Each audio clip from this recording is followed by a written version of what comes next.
அந்த அம்பாள் இப்படி நிக்கிறா, எல்லாரும் அங்கதான் நிக்கணும். வருஷத்துல ஒரு நாள் அவளுக்கு பேர் ஆயிரங்காளின்னு பேரு. அவளுக்கு எது பண்ணினாலும் 1000 பண்ணணும். நீங்க வேண்டிக்கிறீங்கன்னு வச்சுக்கோங்களேன், 1000 ஜோடி வளையல், 1000 ஜாக்கெட், 1000 ஜிலேபி, 1000 மைசூர் பாகு, 1000 தேங்காய், 1000 ஆப்பிள், எது வேண்டிக்கிட்டீங்கனாலும் 1000 வைக்கணும். அந்த கோவிலையே கொடுத்து அந்த மண்டபத்துல 1000 ஒரே மாதிரி பாத்திரம் கொடுத்து 1000 பாத்திரத்துல பொங்கல் வைப்பாங்க. முதல் நாள் சீரெல்லாம் கொண்டு வந்து வைப்பாங்க. ஒரு கரசத்துல வச்சு எதிரில் ஒரு நடராஜர் இருக்கார், அங்க வச்சிருக்காங்க. அந்த கும்பத்தை வச்சு 5 பேர் அதுக்கு சம்மந்தப்பட்டவங்க விரதம் இருந்து வாயெல்லாம் கட்டிட்டு, அது சலங்க சத்தம் கேட்கணும். இந்த பெட்டிக்குள்ளது ஒரு சலங்க சத்தம் கேட்கும். கேட்டாதான் பொட்டி திறக்கணும்.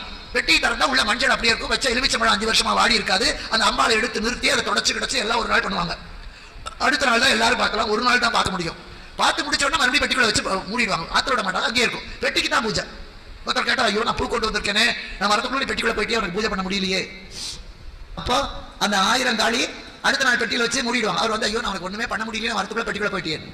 டக்குன்னு அந்த பூட்டு திறந்தது. பெட்டி திறக்க முடியல, பூட்டு மட்டும் திறந்தது. அதனால